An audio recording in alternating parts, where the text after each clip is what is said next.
Assalamualaikum everyone. So I got this question. This question is for NT test. It says a stone is tied with a string and is rotated with a vertical circle. The minimum speed with which the string has to be rotated is A. Independent of the mass of the stone, is independent of the length of the string, decreases with increasing mass of the stone, decreases with increasing in length of the string.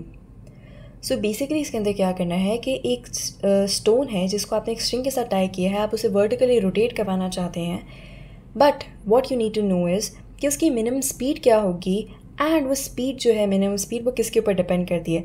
तो basically ये एक anti test का question है जहाँ पे आपको पूरी बैठ के डेरिवेशन नहीं करनी है. तो यू मस्ट नो कि जब आप एक सर्कल को वर्टिकली रोटेट करते हो तो उसके अंदर एंड के अंदर आपके अंदर आंसर क्या आता है and what does it depends on in the end.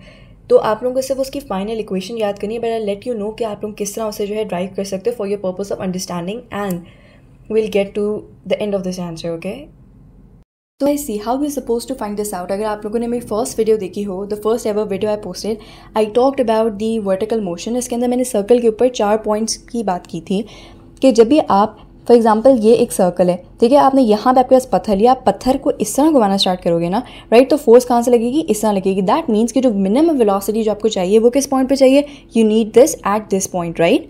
तो अब क्या होगा कि जब आप सर्कल को इस तरह करके रोटेट करोगे ना, तो अब इस पॉइंट के ऊपर देखो, मैंने आपसे 2 फोर्सेस की बात की थी, एक सेंटीपीटल फोर्स और एक centrifugal force.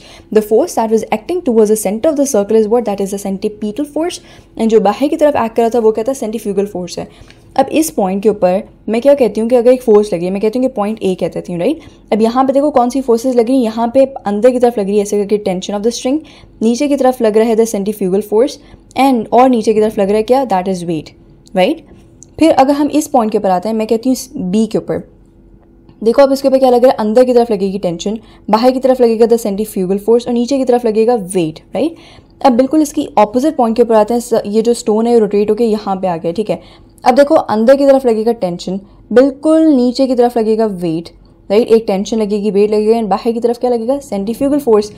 If I say कि this centrifugal force is equal to weight, so can I write it as centrifugal force equals to weight. Centrifugal force किसके बराबर होता है, mv square upon r के, and weight is equal to mg. This mass is getting cancelled by this, and हमारे पास क्या बचा, that was v square equals to what, r and g. ये v square है, ठीक है. तो क्या हुआ, v equals to under root R G, क्योंकि हमने स्क्वायर रूट ले लिया बोथ साइड्स के ऊपर. अब हमारे पास आ गया वेलोसिटी एट दिस पॉइंट, ठीक है, इस पॉइंट के ऊपर आ गई. हमें चाहिए वेलोसिटी जहाँ से स्टार्ट होगा at this point. So what we gonna do is कि हम जो है कंजर्वेशन ऑफ फोर्सेस की बात करेंगे, क्योंकि हमने कहा था कि जो भी फोर्सेज हैं that are acting in a circle, वो क्या होता है, क्लोज पाथ होता है. इसकी वजह से जो फोर्सेज होते हैं वो क्या होते हैं, कंजर्व्ड होते हैं. दैट मीन्स कि इसके अंदर जो एनर्जी होगी वो भी कंजर्व होगी. कैन आई से कि the kinetic and the potential energy, the potential energy and the kinetic energy of the point A is equal to, ये point A था and ये क्या है, point C है. So can I say कि that is equal to the potential plus kinetic energy of the point C, right? तो मैंने अगर यहाँ पे बात करती हूँ, यहाँ पे potential energy क्या है, हाइट बिल्कुल भी नहीं है, तो potential energy होगी 0, kinetic energy हो जाएगी 1/2m. इस पॉइंट के ऊपर क्या होगी, मिनिमम वेलोसिटी की. तो अब हम बात करेंगे v minimum and square, and यहाँ पे जो पोटेंशियल एनर्जी होगी वो क्या होगी, क्योंकि देखो इसकी क्या हो रही है, लेंथ डबल हो गई, यहाँ से एक रेडियस ये रहा, एक रेडियस ये रहा, तो हम क्या कहेंगे, 2 potential energy is given by mgh. h क्या है, वो that is the length of the string, right. See so the potential energy is basically given by mgh, और h क्या है, that is the length of the string.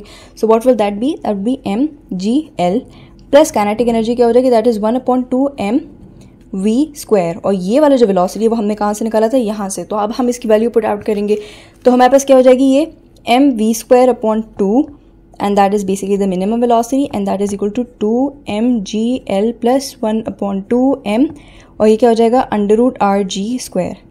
This will get cancel by this. तो हमारे पास बाकी क्या बचा, mv square that is the minimum upon 2 equals to, ये क्या हो जाएगा अगर हम करें, that be 5/2 mgl, that will become 5/2 mgl, right. अब बेसिकली क्या होगा, this 2 is getting cancelled by this 2, this mass is getting cancelled by this mass. तो हमारे पास क्या बचा इन दी एंड, हमारे पास बचा v square minimum equals to 5gl.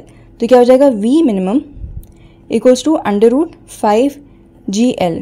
Now go back to the question, see कि ये देखें किसके ऊपर डिपेंड नहीं करता, it does not depend on the ठीक है, ये लेंथ के ऊपर, लेंथ ऑफ द स्ट्रिंग के ऊपर डिपेंड करता है, ये ग्रेविटी के ऊपर डिपेंड करता है.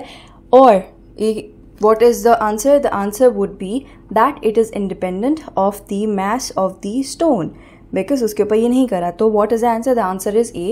बाकी जो है it is independent of the length, depend करता है लेंथ के ऊपर.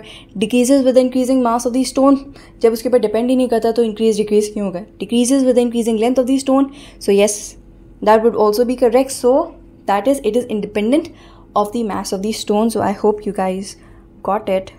Allah Hafiz.